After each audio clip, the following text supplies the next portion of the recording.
Selamat malam teman-teman, apa kabar?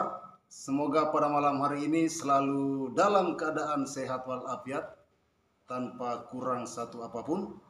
Iya, jadi pada kesempatan kali ini teman-teman, saya akan mencoba berbagi sedikit tentang bagaimana sebenarnya tata cara pemilihan warna penggunaan baju bodo sesuai dengan tingkatan atau fasenya. Ya, siapa yang tepatnya menggunakan.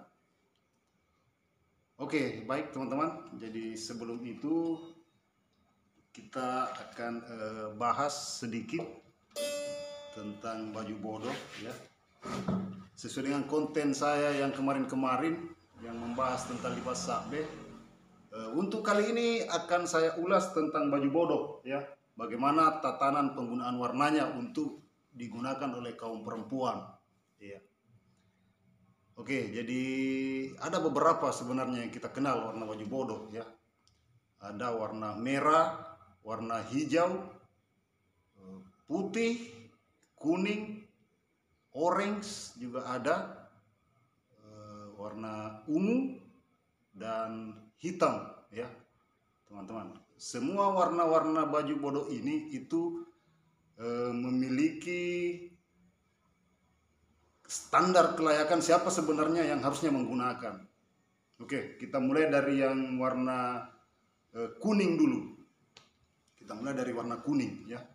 Warna kuning ya, warna kuning yang seperti ini ya. Baju bodo yang warna kuning seperti ini itu digunakan untuk anak-anak teman-teman, yang anak kecil, usia dewasa, usia SD ya, di usia atau tingkatan SD. Kalau untuk kelayakannya jika dilihat dari segi usia.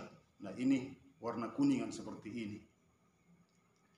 Oke, kemudian kalau untuk yang warna orange ya, warna orange, kebetulan saya tidak punya warna orange ini ya, paling tidak yang warna orange saya kira teman-teman pada tahu semua warnanya. Itu kalau warna orange warna yang seperti ini ya, tapi untuk kali ini saya nggak tahu di mana ini baju bodo yang warna orange. Nah, kalau dalam bahasa Makassar itu warna orange biasa disebut dengan rapotokno ya. Nah ini siapa yang tepatnya menggunakan warna orange ini adalah usia antara 10 tahun sampai 15 tahun ya, 15 tahun, 14 tahun, mungkin bisa diprediksi seperti ini, usia belia ya, usia SMP mungkin tepatnya teman-teman kalau untuk yang warna orange. Sementara kalau untuk yang warna merah ya, yang warna merah seperti ini, itu tepatnya digunakan oleh gadis remaja ya.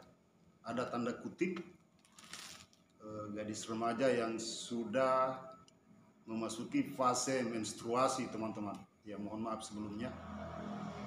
Iya, jadi itu digunakan untuk perempuan yang sudah kategori remaja ya, digunakan warna merah seperti ini. Jangan salah pilih warna ya teman-teman ya. Sebenarnya memang menjadi masalah selama ini karena seenaknya saja kita memilih warna baju bodo, tidak menyesuaikan dengan level usia. Oke, kemudian warna merah juga ini bisa digunakan oleh perempuan yang sudah menikah tetapi bisa dikatakan suaminya meninggal atau sudah bercerai tetapi masih ingin bersuami lagi. Itu bisa digunakan warna baju bodo yang merah juga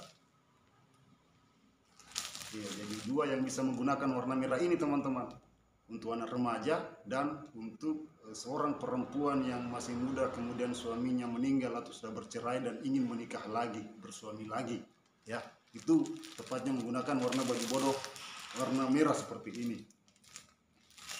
Oke, kemudian berikutnya penggunaan untuk warna merah ini juga biasa digunakan untuk kalangan kaum bangsawan juga. Sama dengan warna hijau ya teman-teman ya. Jadi warna merah, warna hijau itu adalah biasa digunakan untuk kalangan-kalangan bangsawan juga.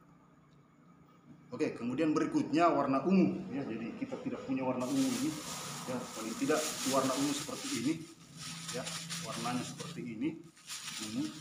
Nah, ini digunakan untuk para perempuan yang sudah ditinggal mati suaminya, istilahnya janda ya, meninggal karena perang di masa lalu, meninggal karena sakit dan sebagainya, atau memang sudah bercerai dan tidak ingin menikah lagi. Nah, perempuan maka dulunya ketika dalam situasi seperti itu menggunakan warna baju bodoh yang warna ungu. Iya. Kemudian berikutnya teman-teman, baju bodoh yang warna putih ya, baju bodoh warna putih. Nah, sini ada baju bodoh warna putih. Contohnya ini yang warna putih ya. Nah, ini biasanya digunakan di kalangan istana khusus untuk para inang. Apa itu inang? Inang kerajaan adalah para pengasuh, para orang-orang yang biasanya merawat anak-anak raja dan sebagainya. Nah, itu tepatnya menggunakan warna putih seperti itu. Kemudian untuk warna hitam ya. Warna hitam ini memiliki dua fungsi, dua peran. Bisa digunakan untuk para orang tua dan bisa juga digunakan untuk para kalangan pandrita, pinati, atau orang-orang cendekia yang berada dalam suatu lingkup istana di masa lalu, teman-teman. Iya, itu bisa digunakan untuk orang-orang sufi juga ya, termasuk, dan lebih mengarah pada tingkat usia yang sudah kategori tua. Iya. Jadi selama ini kita menemukan beberapa keliruan. Ini saya menyampaikan hal seperti ini sebenarnya adalah kita berbagi ya teman-teman. Tidak ada maksud lain. Saya hanya menyampaikan apa yang saya tahu selama ini. Kalaupun ada konsep yang berbeda, itu saya kira tidak ada masalah. Tidak ada masalah, tetapi ini adalah yang saya paham harusnya seperti itu. Kalaupun tidak ada perbedaan konsep, tidak ada masalah. Itu terserah dari teman-teman.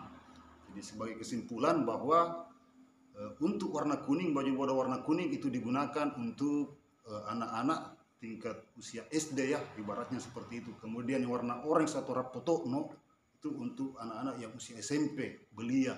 Kemudian warna merah digunakan untuk anak remaja dan digunakan untuk perempuan yang sudah menjanda karena persoalan ditinggal mati suaminya atau cerai, tetapi sang perempuan ini masih ingin menikah lagi. Iya, itu untuk warna merah. Kemudian untuk warna hijau digunakan untuk kalangan bangsawan juga. Sama dengan merah juga, biasa digunakan untuk kalangan bangsawan juga. Jadi ada 3 perannya kalau warna merah.